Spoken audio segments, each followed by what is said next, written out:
Junho Cultural. Olá pessoal, tudo bem? Eu sou a Carmen e hoje eu vou mostrar tudo que eu li, assisti e vi, porque neste mês de junho eu também visitei aí alguns espaços culturais e vi algumas exposições.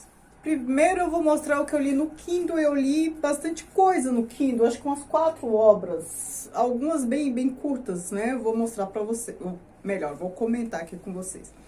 A primeira que eu li, na verdade eu comecei a ler esse livro já há alguns meses e terminei agora, é Marx Estava Certo, do Terry Eagleton. E neste livro, que é bem interessante, eu tô até pensando em fazer um vídeo só sobre ele.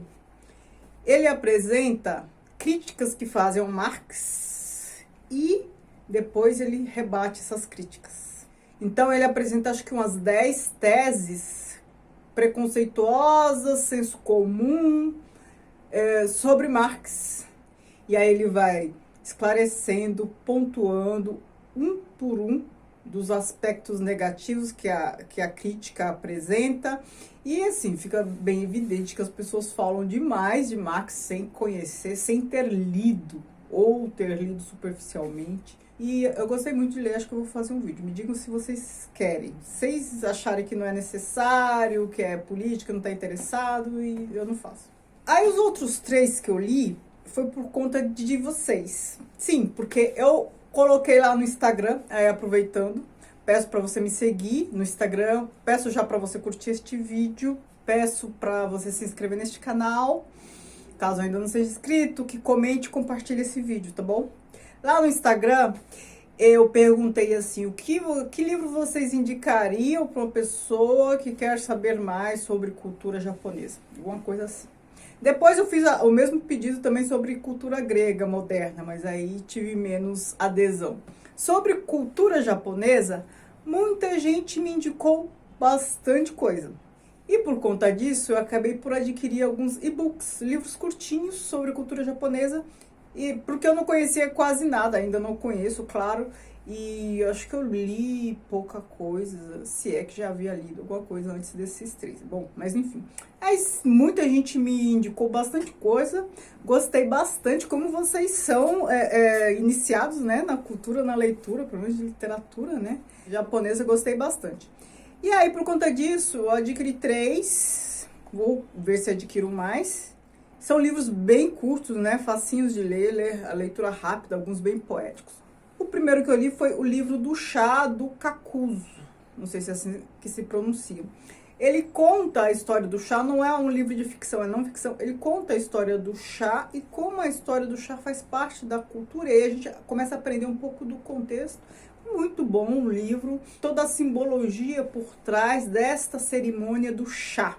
E essa cerimônia do chá, isso é herança do contato cultural com a China, né? A gente sabe que a questão do chá é bem chinesa. O chá, né? Quem inventou o chá foram os chineses.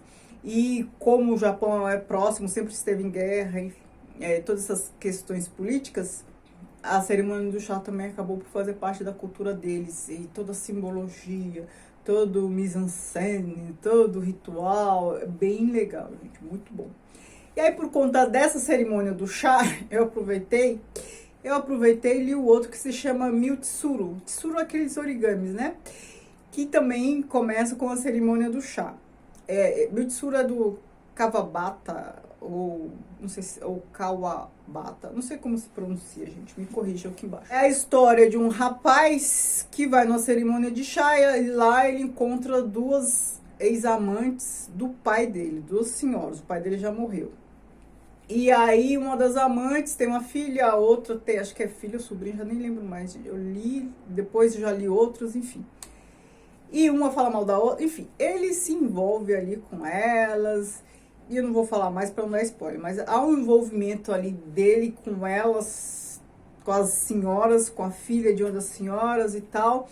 Ali um outro do mesmo autor, que se chama O País das Neves. É a história de um senhor que sempre viaja sozinho e tal. Esse livro, ele é tão poético, ele me fez lembrar tantos outros.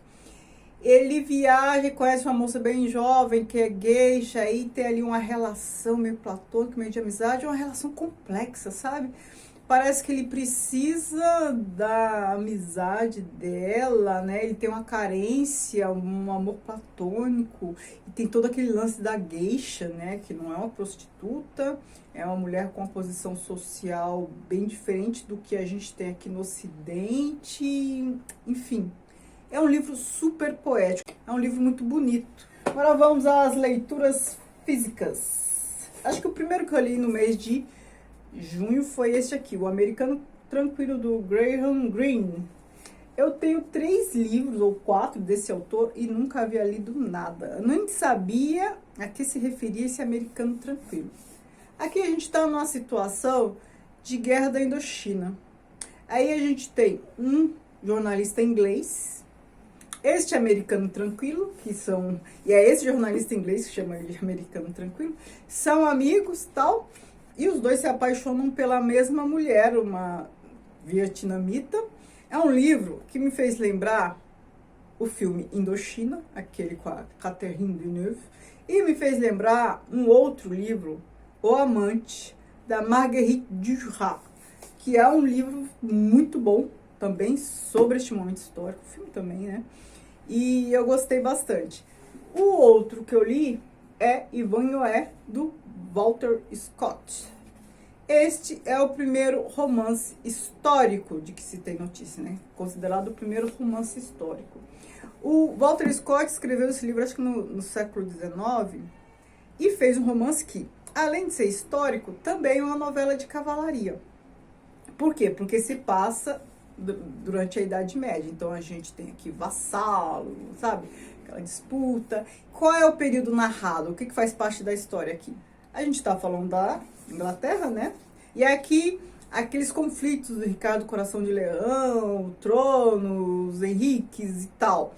Esse período histórico da Inglaterra é bem complexo. Eu leio, vejo filme a respeito e passo um tempo, já não sei contar mais. Filmes que retratam bem esse período. Tem filmes, séries na Star Play ou Star Plus, eu já nem lembro mais. Star alguma coisa. Que retratam bem esse período. A Princesa Branca, a Rainha Branca. Primeiro a Princesa Branca em ordem cronológica, depois a Rainha Branca. Aí essa guerra dos Henriques, as rosa branca, rosa vermelha e tal, e que culmina lá, acho que a parte mais fácil que eu entendo, que eu já li mais, conheço mais, é o Henrique VIII. Claro, aqui não aparece o Henrique VIII, aqui está no período anterior, né? Porque tem vários reis antes dele, né? Mas aquela guerra... a série Game of Thrones, né? É sobre esse período aqui. Não vi a série, mas eu sei que é sobre esse período aqui. E outras fontes que vocês podem consultar é as obras de Shakespeare, né? Os Ricardos e os Henriques, todos também, é sobre esse período. Então aqui a gente tem cavalaria, vassalo, vai lutar, aí tem a moça, porque ele é apaixonado, aqui no caso é judia e tal. Uma coisa que sempre me perguntam, vou esclarecer, eu já acho que já esclareci em outros vídeos, mas vou esclarecer de novo, a diferença entre romance de época e romance histórico. Romance histórico tem fatos históricos. É ficção? É ficção, mas tem fatos históricos. Romance de época, não. É apenas um romance que se passa num período remoto, longínquo. Então, seriam o quê? Os livros da Julia Quinn, por exemplo. Ela escreve histórias, sei lá, século XIX. Mas é tudo ficção. Personagens não são reais, as histórias não são reais. Em romance histórico tem personagens reais que realmente existiram, Ricardo Coração de Leão, né, nesse exemplo aqui, reis e tal, e fatos históricos, então guerras, conflitos históricos que realmente existiram, por isso são históricos. E claro, misturado com ficção. Aí quem é historiador costuma falar mal desse tipo de livro, não foi bem assim, não foi bem assado, não sei o quê. Gente, é ficção, com base em fatos reais, mas é ficção. Se fosse para ser ipsis literis como aconteceu, não seria ficção, seria livro de não ficção, seria livro de história. E o último livro que eu li, Indigentes, o Estado que enterra sem avisar. Maria Vitória Laumberg Ramos, Vitória Pires Ablich Gonçalves. Este livro aqui não é meu, vou até devolver hoje. E é um relato impactante, né, sobre desaparecidos que se tornam indigentes, o Estado enterra pessoas sem avisar a família, e depois a pessoa não consegue desenterrar. Gente, é uma loucura. Eu fiquei assim, em estado de choque ao ler isso aqui, a descobrir coisas, a perceber, e fiquei perguntando quantas pessoas sabem dessas coisas que existem, não sei quantos IMLs em São Paulo, e um se comunica com o outro, enterra no prazo de 72 horas sem avisar a família. Fiquei pensando, o que tem aqui é de utilidade pública. Eu vou devolver o livro hoje, mas me digam se vocês querem um vídeo sobre ele. Eu posso falar de muitos detalhes que constam aqui. Me digam o que eu faço. Aproveitar que enquanto está fresca a história. O que eu assisti na Netflix? Série. Eu vi Intimidade, uma série espanhola de uma temporada, 6 episódios. A história de uma... acho que é vice-prefeita de Bilbao, uma cidade lá da Espanha, e que ela tá querendo, pensando em se candidatar à prefeitura, mas aí é divulgado um vídeo dela, de teor sexual, e, enfim, divulgo para todo mundo. E ela, né, claro, fica com a imagem chamuscada, principalmente porque ela é casada. Então, esse fato abala a família, o casamento, a filha adolescente. E ela, né, e é a questão, o partido vai deixar ela se candidatar à prefeitura ou não, enfim. E aí a corrida também para descobrir quem vazou este vídeo, enfim, todos os interesses ali por trás. A outra série que eu vi, que também é espanhola, Entrevias, uma temporada, 8 episódios, mas os episódios são longos, mais de 1 hora, e não terminou por aqui, né, vai ter continuação. Aqui é a história de um senhor, tolerância zero, muito ranzinza, que ele acaba ficando com a neta adotada, adolescente. Digo que é adotada porque isso é muito importante lá, porque ela é vietnamita. E ela fica lá com ele por um período, porque ela se envolve lá nas enrascadas, e aí ele decide ficar com ela, tipo, doutriná-la, enfim. O velho é ex-militar, ele compra a briga, o bairro é perigoso e acontece um monte de coisa. Tráfico, né? Um bairro perigoso. Eu gostei bastante dessa série, vou continuar assistindo porque eu gostei bastante, achei muito interessante. E aí eu vi a última temporada disponível de Peaky Blinders, que é uma série excelente, atuação muito boa, figurino, tudo, né?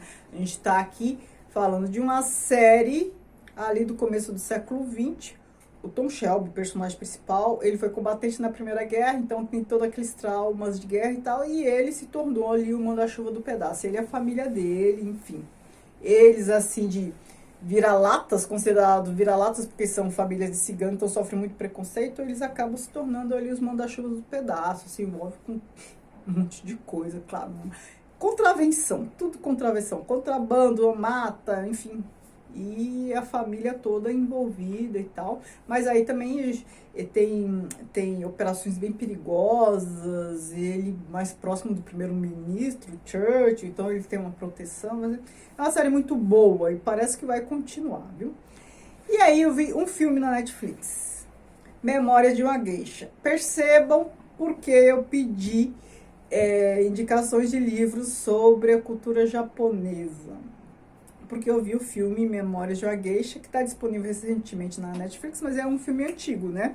Eu não tinha assistido ainda. Então aqui é a história de uma menina que ainda bem jovem, ela foi vendida lá para uma casa de geishas. E a gente entende um pouco essa cultura da geisha, como se tornar uma geisha, tem toda uma cultura, todo ali um passo a passo, procedimentos e tal. Aí tem uma história de amor, é bem bonito o filme. Aí me fez querer conhecer mais a tradição japonesa, né?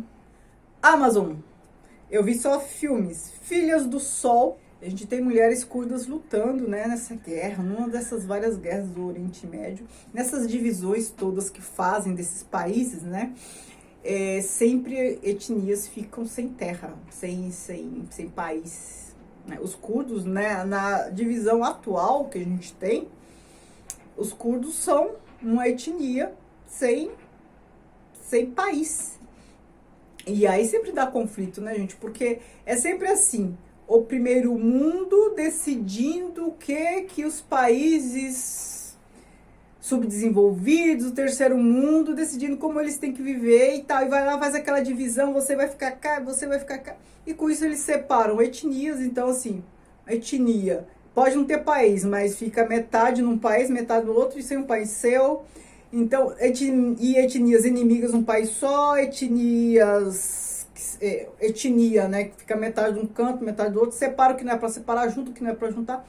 Aí dá essa confusão. É claro, depois fica fácil rotular, falar que são selvagens, são isso, são aquilo, são terroristas, não sei o que, não sei o que. Então, é um filme que mostra um pouco desse conflito dos curdos. Um outro filme que eu vi foi Brook, O Desafio. Esse filme me despertou interesse, por quê? Porque é um filme que narra uma batalha perdida das tropas de Napoleão lá na Espanha. Mas é um filme também baseado em fatos reais, né? Então aí eu já gosto, porque é histórico. Mas eu assisti não foi por isso, porque se passa, essa batalha foi perdida numa cidade que eu conheci, que eu fui lá, que é Montserrat, um morro, que é uma cidade, eu não sei nem se é uma cidade, enfim, é perto de Barcelona, sei lá, uns 50 quilômetros de Barcelona. Eu fiz um bate-volta, e lá é um lugar assim, cheio de pedras e montanhas, e lá tem a Virgem, tem um santuário da Virgem de Montserrat. E eu fui lá nesse santuário, ficando no alto lá da pedra, e essa Virgem é negra, né? Fez lembrar Nossa Senhora Aparecida aqui. Então eu fiz uma visita lá de um dia, subi naquelas pedras todas, super íngreme ali, um lugar bom para esportes radicais e tal. E ali, uma das tropas de Napoleão perdeu a batalha. E aqui o filme é sobre isso, só que o filme não começa já com a batalha perdida. Então começa com os soldados de Napoleão já todos mortos ali e tal. E parecia ser uma batalha impossível de ser perdida pelos franceses. E aí tem todo um mito, né, em torno, né, lá de quem foi o responsável pela perda da guerra e tal. E é um rapaz super jovem lá do lado dos espanhóis que se torna um herói. E aí o filme todo é sobre a caça a esse herói, porque Napoleão de lá da França ordenou que esse cara deveria ser caçado, ser punido, assim, enfim, morto, né? E exemplarmente, aquela história de cortar a cabeça e deixar lá em praça pública para que todos vejam e fiquem horrorizados e que não repitam o feito. Então o filme todo é sobre essa caça a esse rapaz e tal, e ele se embrenha lá pelas montanhas de Montserrat. Gostei. Outro filme que eu vi foi Sempre em Frente. É um filme que eu acho que concorreu ao Oscar neste último, com o Joaquim Fênix. Ele trabalha colhendo depoimento de crianças, e de repente ele tem que ficar com um sobrinho para a irmã dele resolver um problema. E ele não é tão próximo desse sobrinho. Aí ele leva o sobrinho para todos os lugares, porque ele precisa trabalhar de cidade em cidade.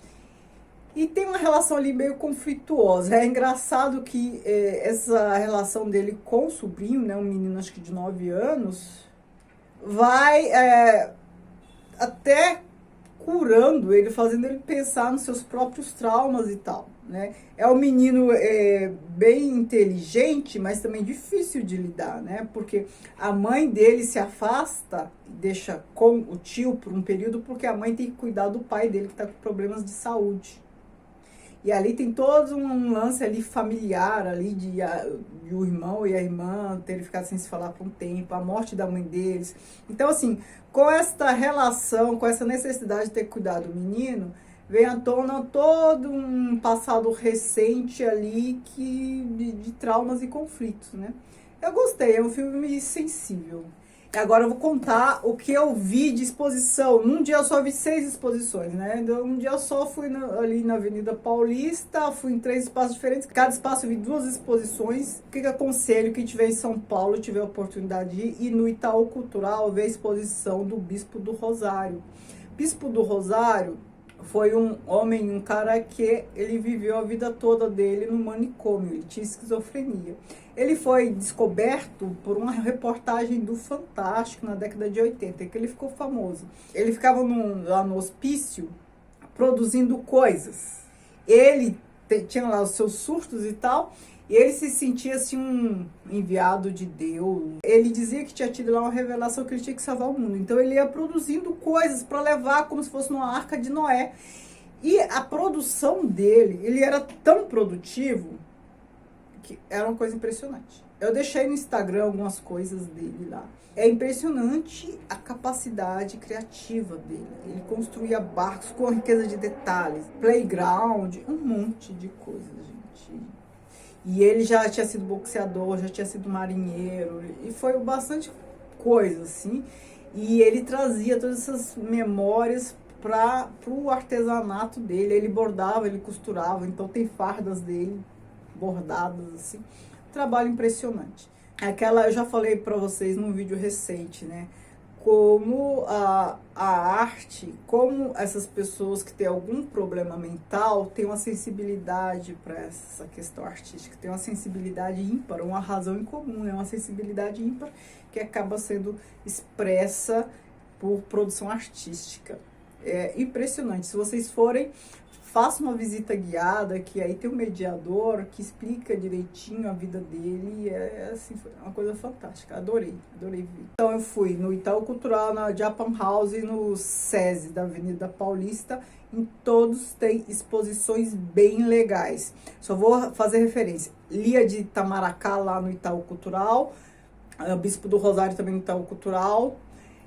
No SESI eu vi o trabalho de uma artista plástica, essa eu lembro bem que eu deixei no Instagram, uma artista plástica contemporânea, um trabalho muito legal, que mistura ficção com realidade, você já não sabe mais, faz lembrar o Escher. Vi lá outra exposição de xilogravura, de um artista do Recife, muito legal também. E no Japan House eu vi uma exposição de designers de joias, assim, não de joias, fazem bijuterias que parecem joias, mas com coisas orgânicas, lindíssimo. E também uma outra exposição sobre um trabalho de uma tapeçaria muito específica lá do Japão, umas cordas trançadas, assim, com vídeos exemplares, assim, belíssimos. Certo? Então é isso, me digam o que vocês viram desses livros que eu falei, o que vocês querem resenha. Eu estou propensa a fazer sobre indigentes, os dois de não ficção. Indigentes, Marx estava certo, mas me digam aí o que vocês querem. Tá bom? Muito obrigada por assistir até aqui, um beijo e até mais.